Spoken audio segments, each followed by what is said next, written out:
It's gonna come on in just a second.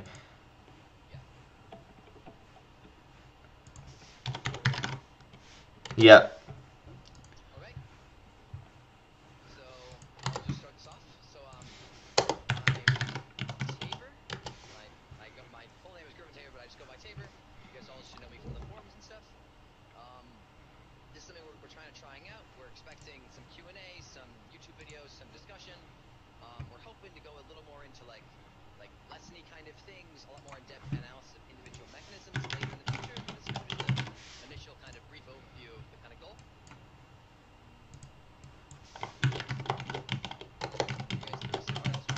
Yeah. Okay. I guess I'll go. Alright, so hi guys, I'm Thomas and I am from 1104. I am the team captain of 1104X and just met a bunch of people. Hey, I'm Griffin, I'm from 4476. I'm on their VEX team and FRC team and I captain their VEX team.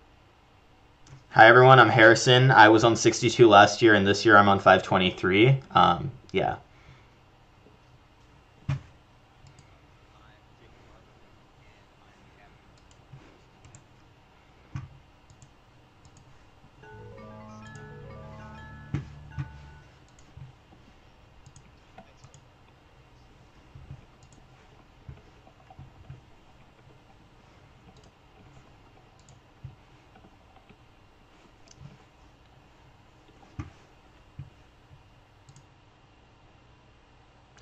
Yeah.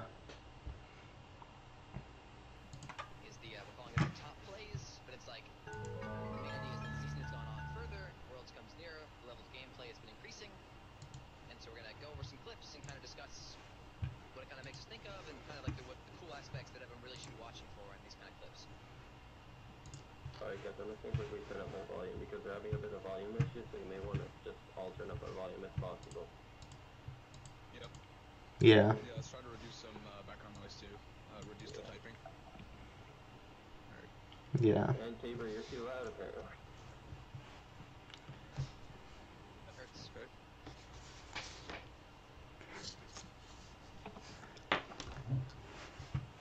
Okay. Who's quiet in specific? Yeah. I think we should be fine. So they sound a bit quiet, so I'm just gonna turn up my volume down just a little bit. Just like that. And then go like that. Alright. So I changed it a bit. So I'm hearing someone say that they can't hear anything but Harrison. Okay, well, I have everyone on. Let's. Interesting. This should work. Oh, they're saying they're really quiet. Okay, this should be better. I just like cranked up the volume a lot. Alright, we just got Jacob into the stream. Yeah. Cool. Jacob's on here. Oh, Cool. good. Sorry for the technical difficulties, everyone. Maybe we should go back through the introductions just because we're having a few problems with everyone hearing us. Yeah. Hear it again. Yeah.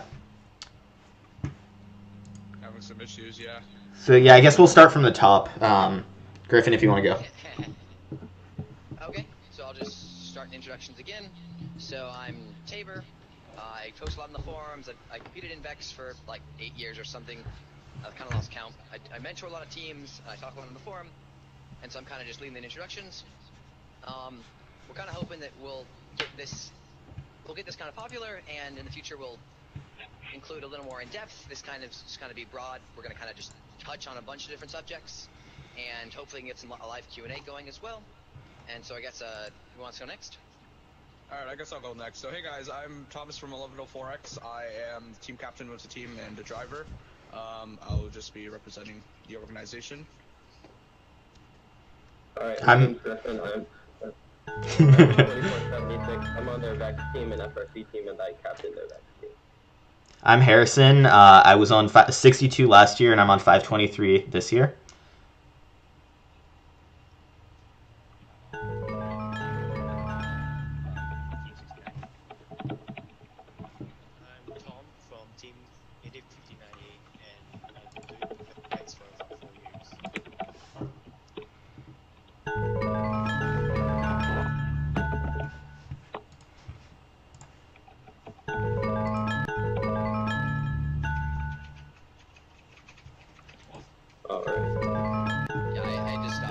We have so many people following us. Wow, okay. So let's just go into our first clip from the... Yeah. I mentioned earlier, but we're kind of restarting, so the top plays. The idea is that as season goes on, level of play increases, so we have a couple of videos just kind of to get us started. Some of them are from a little bit ago, just because this is the first one. The idea would be we kind of would only use the ones from the last couple weeks in the future.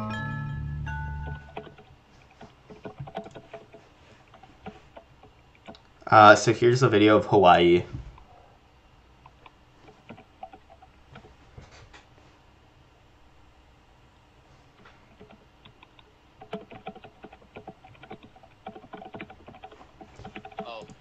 Oh, so everyone's kind of talking about it in the chat.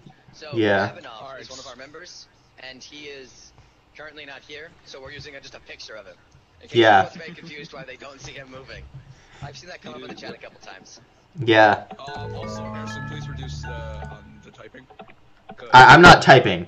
I'm not typing. Okay. Yeah, the video's loading, so we're having some technical difficulties with... I'm not sure. Whoever's typing, please stop typing. We're having some technical difficulties with the loading of the videos, but if you want to talk about, like, the strategies behind these videos, yeah.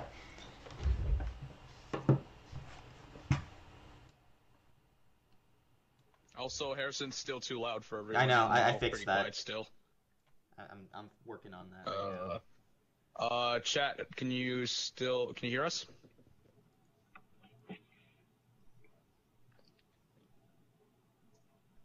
So Yeah, we actually actually, have let's some do the videos I'm currently playing. Yeah. Alright. Okay, so That the might not link be a for the bad first idea, but yeah. video, right here. Alright, our audio's fine now. And so if the videos don't really buffer right, we might just download them all.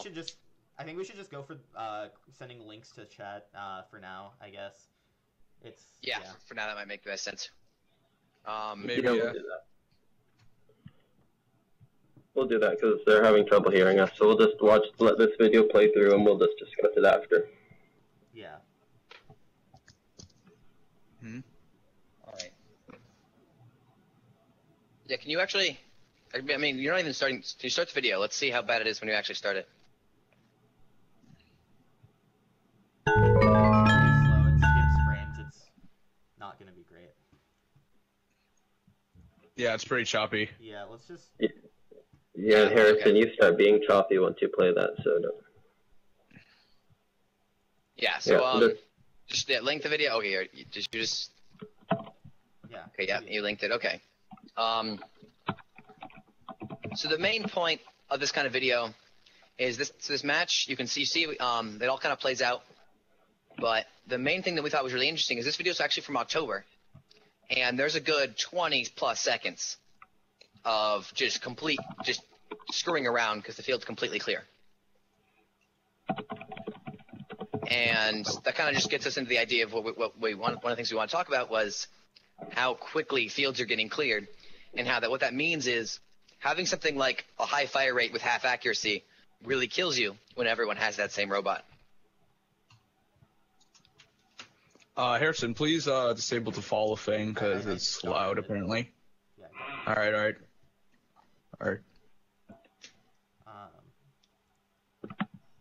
The next video we wanted to talk about was in Texas. It was much more recent, and it was the finals match at the Space City high school competition between 118 and 400.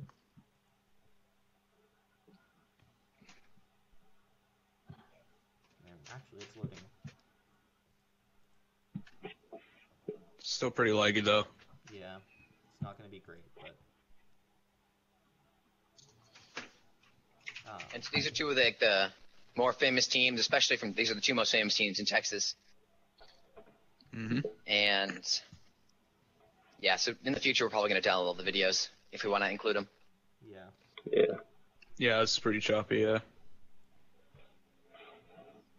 Oh, people are saying Harrison's too quiet now. Yeah, I'm taking Well care of then. that. Yeah. Seems like we're having a bit of problems on volume.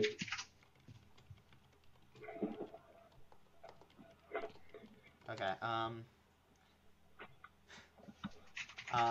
Another thing we wanted to talk about was great. Whoa, my network just crashed.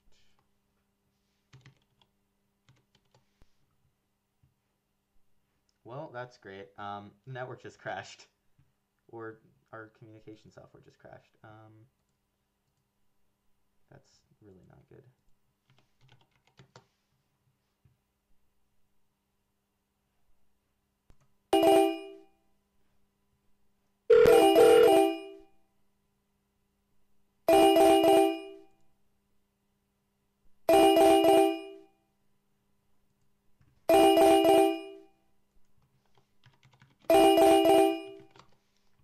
Yep. I'm just still here. Wow. Okay. There we go. Sorry about these technical difficulties. My internet, like. That was Oh my god. super. Okay. There's Anyway. super died. Yeah. It's okay. It's okay. It's okay. Keep going. So anyway. We're not The on the video stream works yet, are we? better when you kick everyone, Harrison. Okay, next? so Harrison was experimenting with running a solo cast. Yeah. Oh yeah, he loves those solo casts. Okay, so Alright, next so we're clip back. that we've been Alright, we're back. moving for a while is at St. Catharines, I believe, and this was a match between a couple of the 1104 teams and a couple of the 1114 teams. Yeah, and so the thing that's really important is this. It has to be at least 4 balls per second fire rate. We see the 1114 robot comes up to the net. And it shoots out all 4 of them extremely quickly. And the idea is to be a field bot, your fire rate has to be insane to make up for any time you stop. At this point, there's about 40 seconds left in the match, and there are barely any balls left on the field. At this point, field clears are going to become more and more common. This was in early December, and most teams are starting to ramp up their programs right now. Yep. Oh damn. Yeah, this is something we're seeing a lot is the teams that are missing shots and not picking up twice as many as the other teams are just losing so badly. So accuracy is so key. When you start running out of balls, no matter how good your fire rate is, if you're missing a ball, it doesn't matter. Yep. One thing that we want to keep. One second. It looks like Griffin Harrison, bailed on us. why am I Tom? Because Griffin Harrison, bailed why on am I us. Tom and Jacobs? Calm down. Okay. Griffin bailed on us or something, and all of the videos got mixed around, except for Tabor's. Oh gosh. Yeah, I'm still here. So I'm number 1. Oh, he's still God. here. He's still here though. It's calling him. Oh boy. No. Okay, so Yeah, let's just. I'm just gonna move on to something while Harrison plays with it. Something that we can all kind of talk about it. Actually, if it's looking at anything, we're gonna talk about 8059 while Harrison plays with all this stuff. Yeah, So okay. 8059 is kind of important this season. They've always been incredibly competitive, but this year they kind of released a video that kind of just changed the game for everybody. Showed everyone what could be done, how much energy the motors could put into stuff. And we've been seeing a lot of 8059 copies, but I think more than 8059 copies, we've seen speculation about 8059 copies. So I'm curious to go a little bit on Tom's opinion on stuff like that. So I mean, we didn't actually expect it to go so big. Like, we just posted it as a usual reveal after every Singapore VEX that happens in July. But yeah, it was quite surprising that it became so big and that so many people learned from it, and especially in the forums, there's so many replies. So I don't know how this is gonna turn out in Worlds, but I am expecting to see quite a few of those. Although the design trend is sort of changing these days. Like as it gets nearer to the Worlds, people are trying different stuff. So I guess I would say that I'm starting with a flywheel, especially a single flywheel, is a good start off to try in this season, especially since everyone was trying like flywheels, except for. So yeah, as we get closer to Worlds, maybe as people try different stuff, we will see like hybrids of catapults and flywheels coming together, or even punches to make the fly rate and shoot rate faster. Yeah, Yeah. definitely. I That's think. it. But yeah, I was just Right. Jacob. You can go first. Okay. So as of right now, the 8059A Robot in 1 Day Singapore VEX Edition reveal thread has 78,741 views. That's a lot of videos. Yeah. Yeah. Damn.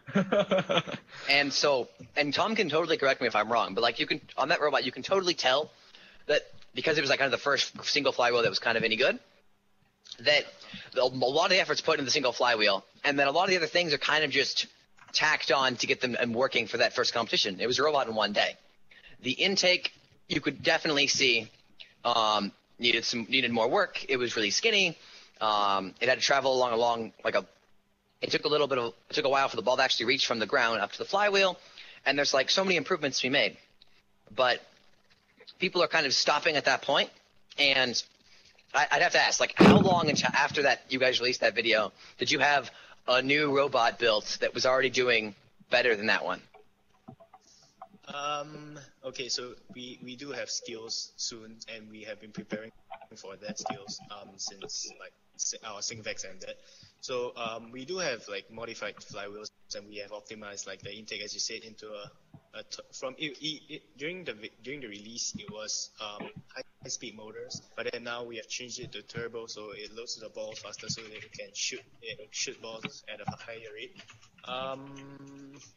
The robot, the newer robot was finished about 3 weeks ago. Yeah. It's not much different or anything.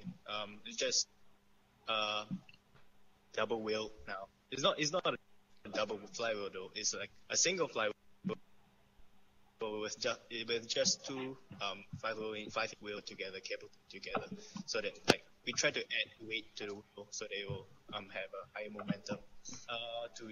This sort of helped in reducing the recovery time. Yeah. Yeah, I'm gonna try talking here. I'm not sure if my mic's working, but hopefully people can hear me. But yeah, for some teams that can't achieve really high fire rates with their flywheel or just a catapult, putting them together can really help improve your fire rate, even if you're not just able to get with one, if you're not able to engineer it to that degree. Yeah.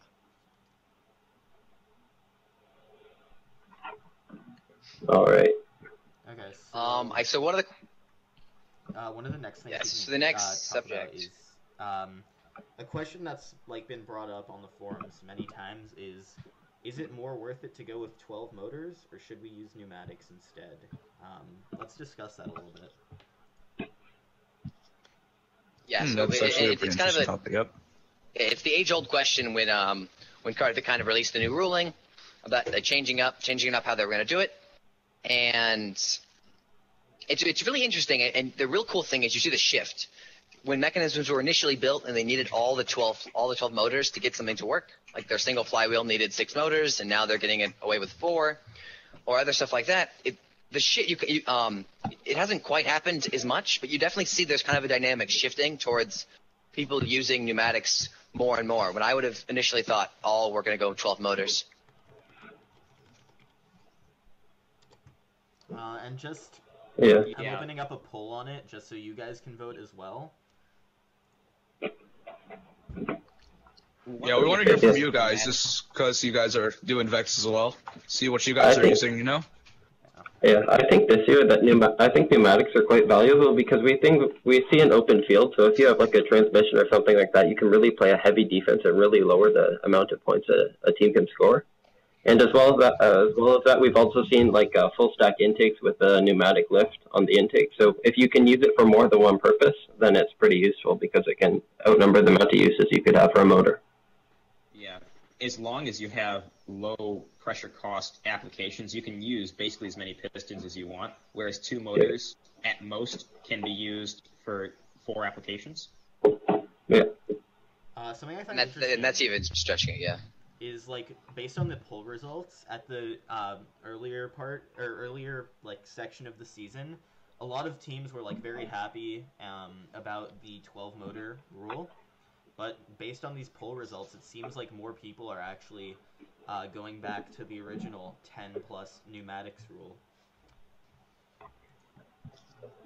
Yeah, and the other thing I was trying to allude to earlier is that you kind of needed them to get the mechanisms to work, and now that everything's so much more... Tabor's Oh. cut out.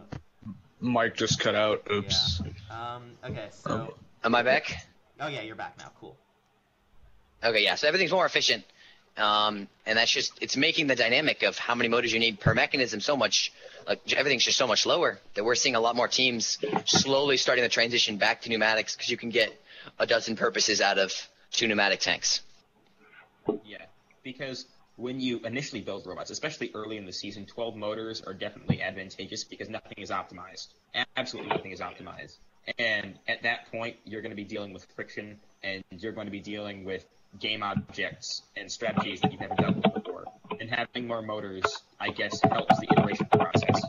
Whereas pneumatics allow for more refined mechanisms.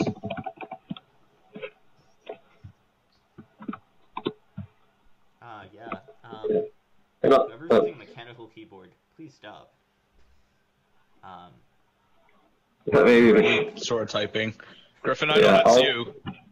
I am going to just open it on my phone instead. I should minimize that. But just looking at VEX and just ensuring that's a low cost option.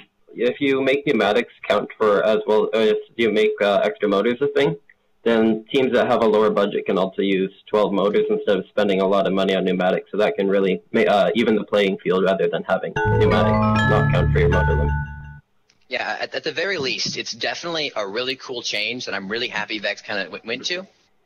Even if everyone kind of goes one way, I just love the added strategy that it adds. It's a really interesting change, and it also adds the dynamic of motors. 2 motors, $50 is going to be cheaper than 2 pneumatics kits is going to be $450 or something. Yeah. On the topic of I guess prices, this new oh, rule. go ahead. Oh, okay. It brings up a higher variation like of robots that we can see in Worlds. Like usually in Skyrise we saw a lot of 6 bars and 8 bars and reverse double 4 bars. But then with this new variation, maybe we'll see like many different kinds of robots. Like, cause it really depends. The decision on whether you want to use those 2 extra motors or use pneumatics depends on what you're in a build for Worlds, right? So, if you want to play like the outfielder who goes out and shoots the balls in the field, since they are the one that are contested for, you probably have to have a strong and a fast base. So maybe you could use those 2 extra motors for your base, while those who wanna like try different stuff, any other stuff that requires pneumatics, maybe they can like try other stuff that people haven't tried it yet. So yeah, we are expecting like many more different kinds of robots this year. Yeah, at the very least, we'd be seeing 3 types of robots, and that's just flywheel, catapult, and puncher. But more than that, we're seeing like a lot more diverse designs. We're seeing some dedicated lifter bots, which I think are going to become a thing of the past pretty dang quick. Yeah. As soon as teams start developing their lifts, their robots are going to change because lifts generally do take up a lot of space. And now that we've reached this point in the season, we're approaching everyone's regional competitions and Nats and Worlds. We are probably going to see a lot more robots that are going to try to lift, whereas so far, mainly there have been shooting robots and lifting robots. Yeah. And Yeah, those it's who just tried to put it together haven't been doing it extremely well. They've been okay at lifting and okay at shooting, but they haven't been great at either. And similarly to what Karthik said at the beginning of Skyrise season, how there would be no masters of both cubes and Skyrise. I think that what happened was there were definitely like there were a few teams that were definitely masterful of carrying both cubes and skyrises, and I think that's going to be similar to lifting and shooting this year. Yeah, exactly. As you get along the season, you just have to be able to do more, because at the beginning of the season, if you can do a 50-point lift, you're pretty much guaranteed to go into eliminations. But as the season gets on, the scores get higher, and you need higher scores to compete. So. Yeah. Actually, and the very funny thing is because we're seeing so much robots getting so good and so fast fire rates, if it wasn't for the fact that the balls so quickly run out, you could even argue that, one robot for lifting and one robot to do the whole field is worth it. But with the way balls run out in these fields, we saw in the videos earlier, that if balls are already running out in 30 seconds with all 4 playing, if you only have one robot picking up balls, they're going to pick up twice as many field balls as you. And that's going to weigh, like that's going to be significantly more powerful than a high lift. Yeah, because you really need to get those points that can go either way in order to shut them down from actually making those goals into the high goal or low goal. Yeah, so Zeus exactly what Zeus is saying. You need to do both, or it's just not worth it. And this kind of thing we see in VEX every year is, like in toss-up, you wouldn't have imagined a team winning with only hanging. No. You needed your Lions to do both. Everyone scoring when it mattered, and then when it stopped mattering as much, someone needed to go hang. And usually it was preferable if both robots could, so that whichever one was closer was doing the hanging. That might not make as much sense this year, but definitely the robot that does lifting should definitely be shooting full court, probably, but mainly fielding, which is the most important part of this game. Yeah, I agree. At this point, with the balls running out in the field so fast, lifting, lots of people I've seen have been trying to optimize their lifts when I don't think that's the proper way to go about it. Because you have so much time, having a 2, 3, 4, 5 second lift isn't going to matter when you have 30 seconds to do it. Yeah, I agree. Yeah. The only time we may see that fast lift may be valuable is when if we ever see a good defensive bot this year, and that if they slow down cycles enough, then a fast lift may be valuable. But we haven't really seen a good defensive robot to a significant degree this year. The anti-expansion rules have kind of shut that down. Yeah. I mean, and because I haven't seen any really good defensive plays as of yet. I've seen people kind of abusing rules to get an advantage, like putting a little shovel to get under other people's drives and push them around, which apparently is legal. But yeah. Wait, what? Which apparently I like that. What? What? Yeah. So the idea is something like that. Something like that. If it's designed for plowing balls and you run into another robot with it, and there's no destruction, and you're not breaking a pinning or a trapping rule, sure, it is legal. You're also usually with a robot playing exclusively defense. Usually, you make them score let's say they scored 10% what they normally would score, but you're scoring 0% of what you would normally score. Yeah. So in a lot of instances, it's not actually worth it. Unless the discrepancy between unless the team you're blocking is just so much better than you at raw scoring, that change of them only scoring 10% and you scoring none is worth it. Robots being used defensively that weren't designed is really hard, and this year it's really hard to be exclusively designed for defense with the expansion rules. Yeah, there's also a really good point in the chat. The only time that defense can be valuable is if there's also a low angle on the shooter, as someone mentioned in the chat. So if it's a low angle, you can really get in front of them and you can completely destroy them from ever shooting a ball into the goal. Yeah, robots that are exclusively at the rod, that's the one application where you see it being crazy, how effective something just sitting there. You could have a robot that's just a little claw bot and just sit there and you can destroy a robot. But that says more about the robot than it does about the game.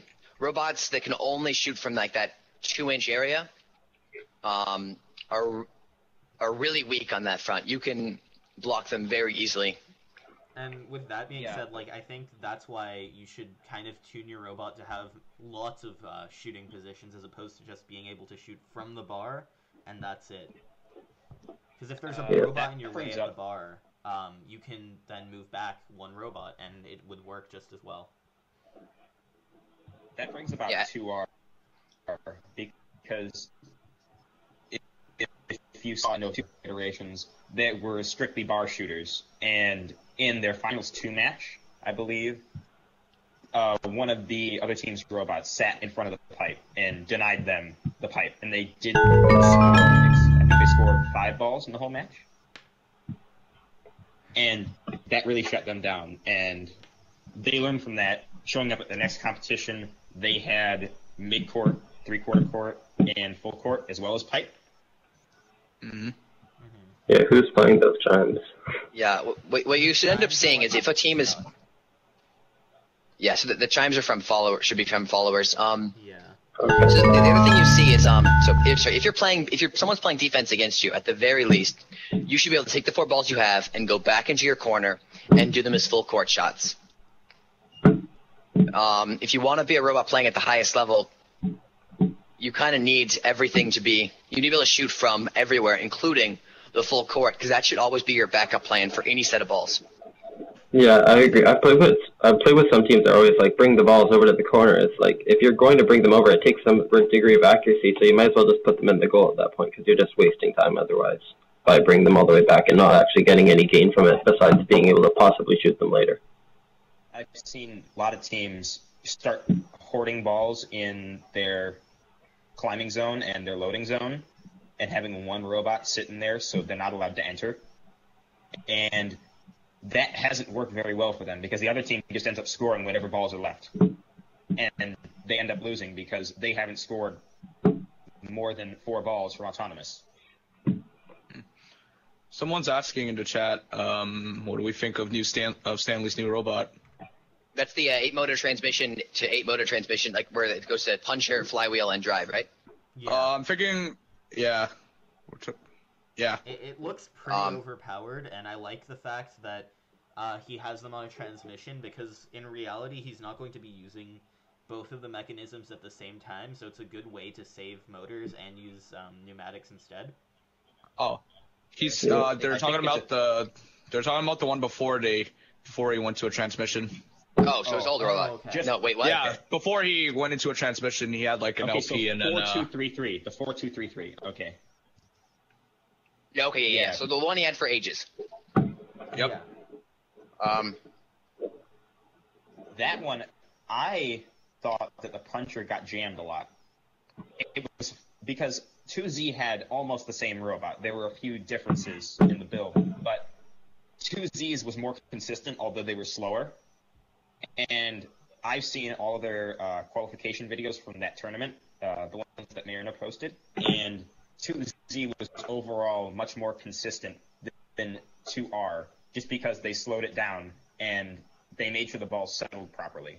Where you see 2Rs, they have balls falling out all the time, and they have to stop and reset because they keep having to unjam it because they're going way too fast.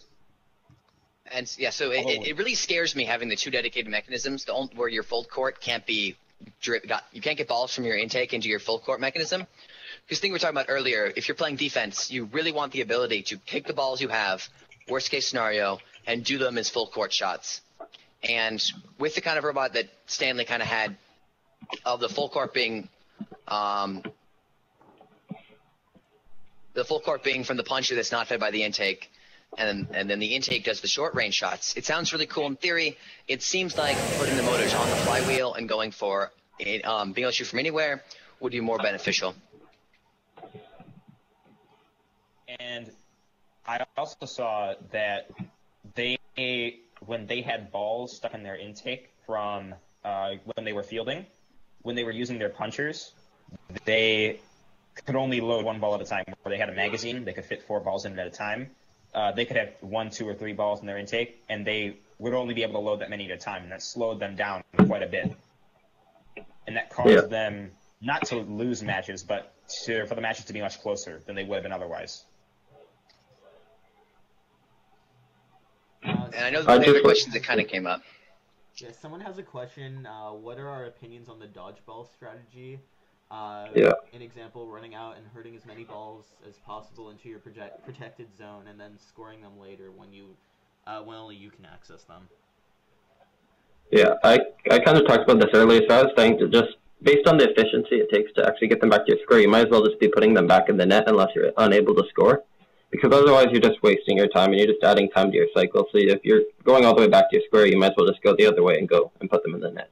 Yeah, it's really hard to justify the just huge extra movements, because assuming your flywheel's any good, well, assuming your flywheel's good, or your puncher or your catapult is good, in most scenarios, you should be able to shoot from where you are or shoot from a close location rather than the whole pick it up, drive all the way back. And if you can't do that, if it's better to do that whole big driving motion, that seems to be that you should be tuning your launcher better rather than you should add these huge motions. Yeah. Yeah, and if you're hoarding balls in your loading zone, the other team is scoring balls. You can't have more than 4 balls at one time. Therefore, it's going to take you about the same amount of time to cycle into your loading zone that it would for you to score the balls. And at that point, when balls are running out as fast as they are, if another team, the other 2 teams are scoring on the opposite alliance, they'll run out of balls much, much faster. And at that point, when you're trying to score, their only objective would be to defend you because there aren't any more balls left for them to score. Yeah. And then at that point, something like a T-bone, like what 1138 did to 62 in September. Yeah, there's that classic GIF of 62 just being completely dominated. Yeah. Here. And if they grabbed those balls and went back to their tile whenever they needed to shoot because they were being blocked so much.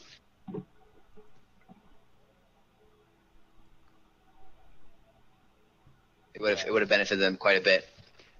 Someone also asked, it's come up a couple times, was our opinion on Wingus and Dingus's catapult, because we've kind of talked about punches a little bit and flywheels, so we can kind of just round it out and go the whole way and say, what do we think about between all 3? Flywheels are by far the most versatile. That's like not even a question. Catapults, in theory, should be the most consistent, but it's the hardest part of the catapult is when with a higher fire rate, it is incredibly difficult to get the balls into the catapult. Yeah. Because you can't load it in. You can't load it to a standard location like him with the puncher. Yeah, I agree. This is a question more directed towards you. People are interested as Oh, to if Discobots lifts and how do they do it. I can't really comment about our designs at the moment because I'm not allowed to. So sorry about that, guys. All right, we'll leave that undisclosed then. Yeah. So kind of the goal is for some of the people that can't really disclose it is we're hoping to kind of get the wisdom that they've gained from building the robot and their kind of analysis on other robots, and we have some like tentative ideas of like doing some like exclusive reveals and stuff in the future, but it's definitely not something that like we can solidify, or that if they're not willing to share, then that's kind of the best we can do. We can respect that. Yeah. Yeah. I think the next thing we should probably mention is back versus front intake, because a lot of people have been asking about that. I think it would be good to get some opinions out on that. Yeah. So, like, personally, my favorite is back intake, and then having your shooter pointing towards the front. Because when you have that, you can back in, and your loaders can really they don't have to reach in as far in order to score the balls. But if it's on the front, the thing is when you're driving, you don't have to turn around when you get to the net. But still, it's not that difficult to do a 180 turn, rather than having to reach all the way around your robot when you're trying to load balls at the yeah, it's definitely an loading interesting thing. I think just in terms of we should standardize as much as possible. The intake is the front of the robot, and it's a back shooter or front shooter. Yeah. Yeah. And I think we can go the other way as well, but just we need to standardize as much as possible how we talk about it. Yeah, sounds good. Another thing is that even though, like as Griffin mentioned, you can be shooting forwards and having the intake forwards and having to reach your arm around when you're shooting from your driver's zone, I think it's actually better if you have something like a magazine where you can just load all your balls in that are your driver's loads, because in skills, I think a front-facing flywheel is actually more is going to yield a higher score if you're just doing a single flywheel.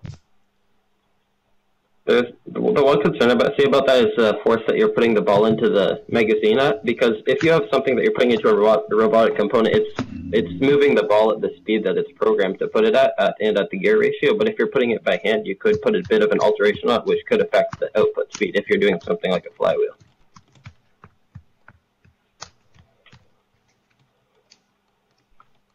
Yeah, I have always been a large proponent for front intakes because really it helps just the ease of driving, not having to turn around. Because in my experience, robots with rear-facing flywheels or launchers, whatever, with rear-facing launchers, they tend to either get blocked from their firing positions or they take too long in their cycle, having to turn around and re-aim. Whereas with a forward-facing launcher, you have much more opportunity to just drive up and score. Maybe it's just me, but it is much easier to drive with a forward-facing launcher. Yep. Yeah. That's the we were preparing for our VEX. So we had a variation. If you noticed, in our review, we had 8059 F, which had the flip up. Yeah, that's why the reason why we built the flip up intake was so that we can take the balls in from the front and also shoot from the front. Yeah, and what do you think about the number of balls you can collect at once by your intake? I think that some intakes will. Oh, wow. Okay. I think some intakes will obviously do a better job at grabbing more balls than others, and it all depends on how your robot will work. Because like if you're intaking too many balls at once and your flywheel is not fast enough, then it's not really that efficient.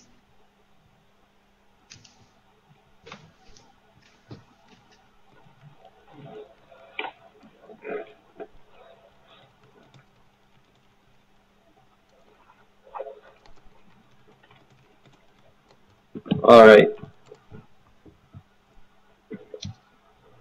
So we want to transition into our next discussion topic. It doesn't seem like there's any prominent ones in the chat. Yeah. We wanted to show really quick. Okay, let's do the video. Yeah, let me quickly just put this up. The video may be a little bit laggy, but it's definitely worth watching.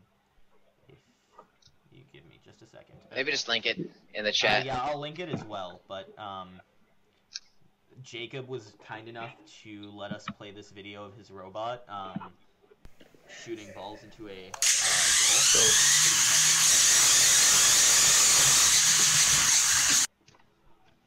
Yeah, so there's kind of been a lot of arguments about like how fast you can really shoot balls this year with a flywheel. And so this has nothing to do with, we're not showing the rest of the robot, we're just kind of showing an example of what's kind of possible, because the teams that are kind of performing these kind of scores and these kind of fire rates aren't really revealing, so we're kind of just trying to show how it works out. So Harrison, would you link it in the chat as well, just so people can watch it at full speed? Yeah, let me grab that. Yeah, it's getting a bit laggy. Yeah, we're sending the link right now, guys. It's the thing is, it's so fast, it's really hard to Yeah. Yeah, it's a pretty short video. Enjoy. Enjoy that lovely video. One Punch Guy wants to know what we think about his robot, and you know, let me put this up because it's a pretty beautiful robot that deserves some talking about. It's pretty lovely. So I think oh, I've seen that variation. I don't it's think pretty it's nice. funny. I think he wants our legitimate opinion on his robot. So I mean, it looks pretty nice. Yeah. Anyone else? Yeah, Bandito, that's a full field shot. Okay. Yeah. It could full court pretty well too. And something to keep in mind also, Jacob is solo loading, so it kind of it breaks up his shooting speed a bit. So with 2 loaders possibly, it would be even faster. So it's pretty good. There's kind of a noticeable gap where there's the first 4 and then there's that slight gap. Yeah. in our next segment, we're going to talk about some cool forum threads we encountered throughout the past few months. If Tabor wants to kick that off. Okay, yeah. So we kind of just put together a short little list of the ones we thought were really important. It's pretty obvious what some of them are. First one is James Pierman's kind of talking about flywheel velocity control. It kind of kicks off a little interesting discussion between take back half and PI, pretty much, because usually D is negligible. Just it's all about slowing down, and usually you don't want to slow down in this kind of system. And so James Pierman, as everyone knows, won the Mentor of the Year award last year. He's like, we all love him a lot. He's really great for the whole VEX community, and he put together a great analysis on trying out different controls. Some of the results vary a little bit when you actually apply the load of the ball, which ends up making the control a little more difficult than his kind of shows. But it's definitely an interesting read through. If anyone hasn't read through that entire thread, it's like a good idea to start with. Are we able to link it? Yeah. Let me just pull it up. I'll throw this link in. Yeah, you can link it. Okay. Is that link for everyone? Yeah, it's up there now. Great. And this is also where he posted his take back half flywheel code. So if you're interested in that. Yeah, there's a lot of people that have been doing. Okay, so Medium, I'm not going to keep reading the rest of that name. Asks about like different controllers. What we think is better, take back half, bang bang. In my experience, it seems to be that not the built-in, but your own programmed PID loop seems to be the best this year. I know a lot of people have had great success with bang bang. I've heard of that a lot from like Harrison likes pushing that one, and I've heard a little bit of talks from some of the disco guys about bang bang. What? And so there's kind of a love for bang bang over there. Just the idea being, if you're not putting as much energy into the system as possible, you're doing something wrong. It's really hard to get working though. I beg and to take differ. back It's a half. simple if statement. And take back half seems to be not good at recovering because it has a single constant, which the kind of cool thing about PID is the I kind of holds power, and then P just shoves energy into the system whenever the flywheel starts slowing down. Is you really need to think of those two as two separate cases of your flywheel control, and PI handles that a lot better than take back half in my kind of experience. The thread about the 24 balls per second is just kind of bogus. Yeah, there's a lot of people that can talk the talk, but they can't walk the walk, so they're kind of just overhyping to try and get on the hype train. So just be honest about your robot, so that way people can speculate more for competitions, and possibly if they notice that you're trustworthy, they may even want you as an alliance partner more, rather than making up a 24 ball per second fire rate. Yeah. The next thread. Well, on getting the forum 24 you wanna balls talk per about? second. Oh. I know you continue what you're talking Yeah, about. the next one was I just got wrecked. The Never next one mind. was Go ahead. talking about the viability of 3D printing as a high school level option. Yeah. So So the main thing on this one, Harris, one of the ones who brought it up, is it something we think the average competitor kind of wants, the average competitor kind of could benefit from? It's maybe not something this year or this following year, but it's definitely something that could be really cool in the future, sometime fairly soon. Which is the main point of it. The main point wasn't like we should get it right now, because there are people that don't have the financial resources to purchase a printer that's worth using.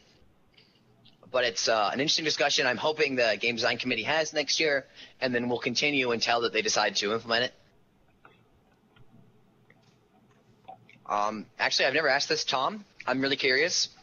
I've talked about people like how the funding kind of works in the U.S. and like Canada a little bit, but like, I don't know, like, do you guys have like decent 3D printers at your school, or how does that kind of work over there? Could you repeat that again? I couldn't quite hear it. Okay, the main thing was, do you have a decent 3D printer at your school? No, we don't. We don't have 3D printers in like high schools or middle schools Okay. I think they only have them in universities, colleges. Yeah, that's Yeah. kind of my experiences here as well. Yeah. And So kind of going forward. It's definitely becoming a lot more prominent to see in high schools. Like, I definitely a bunch of public schools around where I go to, where I live, have 3D printers now. So it's becoming more and more common. Yeah. And when it boils down to it, though, in the concept of VEX, like in VEX High School, it's not legal to an extent where it's actually useful. So it's not really giving an advantage. As Tom said, putting them in colleges, they may be useful to VEX teams too, because at that point you can 3D print everything you want. So yeah. But going on to that topic of colleges, I kind of actually feel like being able to 3D print everything is a bit too much. And as Karthik's mentioned before, he didn't want VEX to become 3D printing robotics competition. What do you think of that?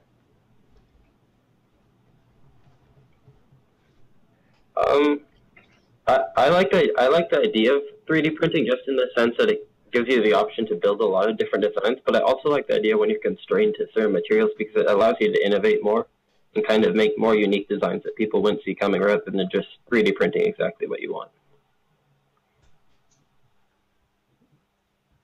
Xanthix wants to know what we think about the sideway double flywheel. He thinks it's inferior to the other designs now. Would you agree with that?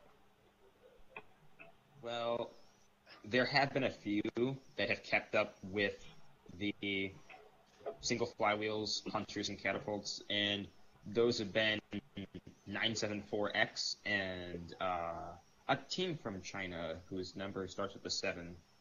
Yeah, we had the video earlier. Let's see if I can find it. Oh, you sent it to me. Let me pull that up and just post it in chat. This is the Lexan flywheel, correct? Yep. It's not the Lexan flywheel, it's the other one. But I mean, it's the other one in that same video. Yeah.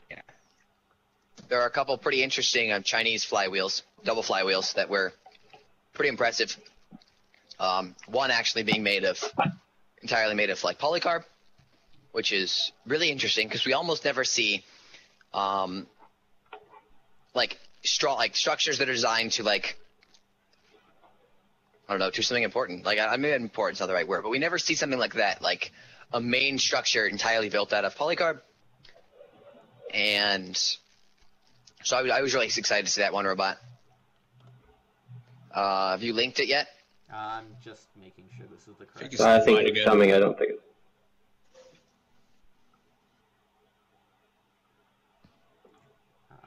No, I do not have the link. I don't think. Actually, that's not the link.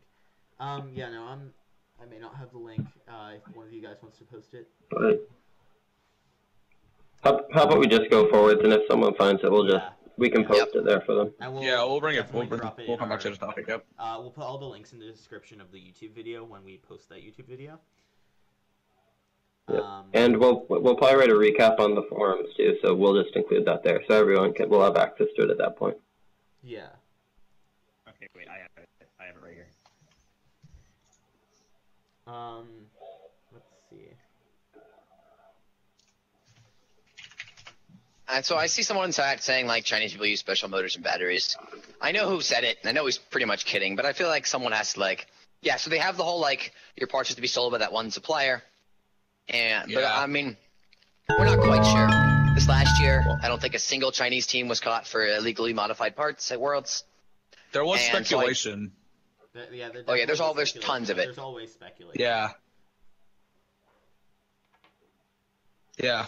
But about that single reseller, so I actually went back to China once for a vacation, right? So I decided to check this out. So basically, they don't really give you the exact prices apparently, from what the site told me, and you have to call in to ask for the price, and you could apparently bargain for the prices apparently.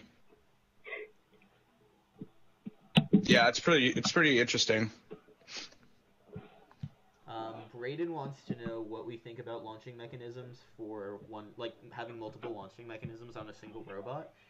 I think that may not be completely the norm by Worlds, but a lot of teams are going to be doing that. I mean, you saw Stanley's success with both the flywheel and the linear puncher.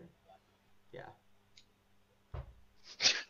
Tabor's Bay wants to know what the prettiest robot we've seen so far. That's a good question. Of all time, Aura's robots last year were pretty good looking. Yeah. Like I'd say, McChicken? like, yeah, Aura's robots were really, really nice looking. I really liked 62's robot from an unbiased perspective because it had Tabor's face on it, and Karthik's face, and a chicken. Yeah.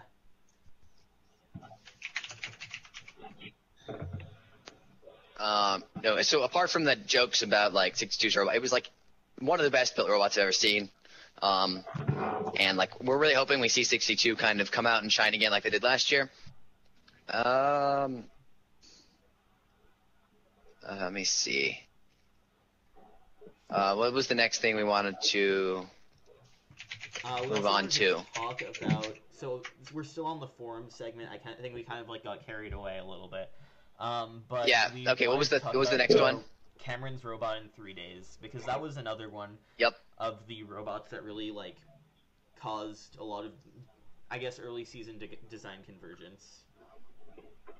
Yeah. So we saw. Oh yeah, that was interesting. Definitely. Yeah, I think we're all really hoping that they try to do it again. Yeah, and it was we're talking about 62's like world robot. That was really pretty. Yeah, that was pretty cool. Also, Discobot's robot last year was pretty nice too. Yes. Their Skyrise robot. I think it's because their Skyrise robot was really nice. So was 118's, but I really like Disco's because it had all of the painted parts, and we're gonna see that from 60X as well this year. They have really nicely anodized parts, and that looks really nice.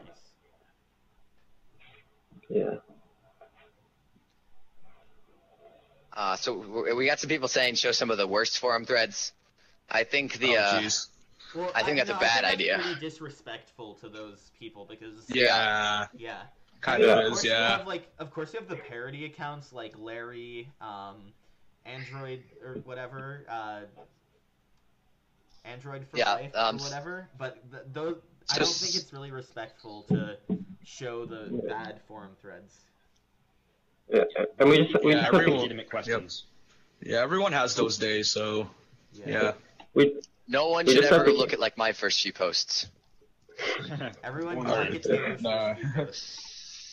Yeah, those were amazing. Don't worry.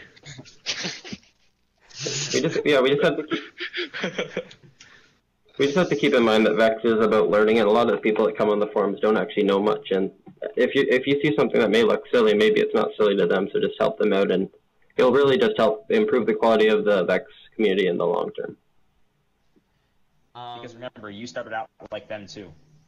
Yeah. Exactly. Everyone starts out like. Talking about bad forum threads. The closest I'll get is I will link everyone. There was one kind of like trolley forum account that every once in a while kind of come post something. It's King of Juice. If anyone wants to give all of their posts a read, they're always pretty funny.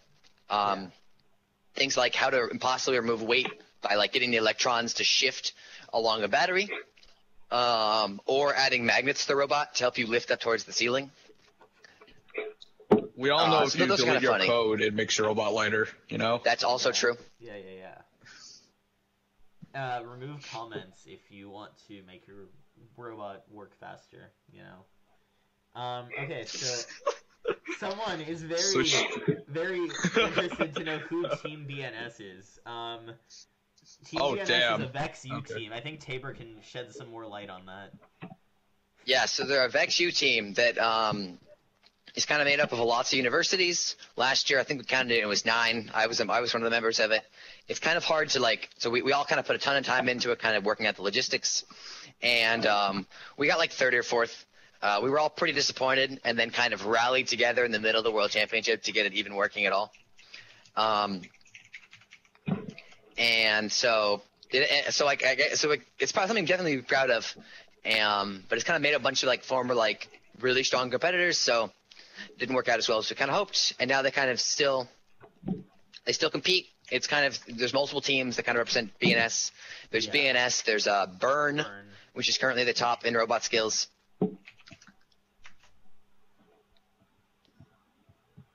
So let's Let's kind of just start going towards the wrapping it up and stuff. Yeah. Let's see. What are other things like future broadcasts? So yeah, this broadcast, aside from the first part, I think it went fairly well, and we're gonna be we're gonna be continuing probably once a month. And as we get closer to Worlds, we may even start streaming more, doing and posting some videos on YouTube even. Yeah. Yeah, we're gonna get a YouTube channel. I see people in the chat saying YouTube channel, so yeah, we may make one. Yeah. And one of the goals as well, also just growing the VEX community, is to include some more educational segments, so just teaching, programming, building, that kind of thing, just so that way people can acquire these skills and not just talk about some more advanced components of VEX. Exactly. And yeah. Another thing that's been discussed but hasn't been finalized or really put past the talking board is maybe after Worlds we'd consider doing a robot in 3 days that is completely live streamed. And I think that people would be interested in that.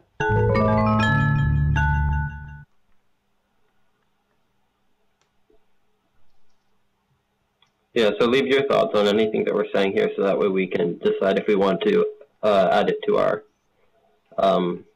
stream next time. One of the things would kind of be if you have any ideas for like other topics you want to discuss. I see engineering notebooks, which is kind of a long discussion. It kind of works a little better in text than it does in voice because like they kind of need a little bit more thought. If you post any like questions or future discussion topics on the forum thread to kind of announce this, we'll definitely consider it for future ones. It's just kind of the brunt of the engineering notebook discussion is really for interviews at least, make sure everyone there knows what they're talking about. Usually judges have some idea of what's going on, and when you have a member that just starts saying things that's just blatantly not true or that shows their lack of understanding, it really weakens your point. Even if you have members that know everything, having members that say things that judges notice are inconsistent can really weaken your whole presentation as a whole. Okay, so one thing, if you want to ask us questions, either post them on our forum thread or tweet at us. Our Twitter username, as Griffin posted, is _VEXCast, and we'll be sure to reply to all of your tweets.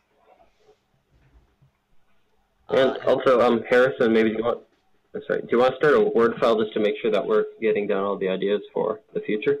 Yeah, let's take down everyone's ideas. Google Doc. Yeah, so let's just put in the bottom of the Google Doc. I think with that, we can say goodbye. It's been pretty awesome. We ran 3 minutes over, but we had a lot of technical difficulties. But yeah. Yeah, that makes it up. Okay.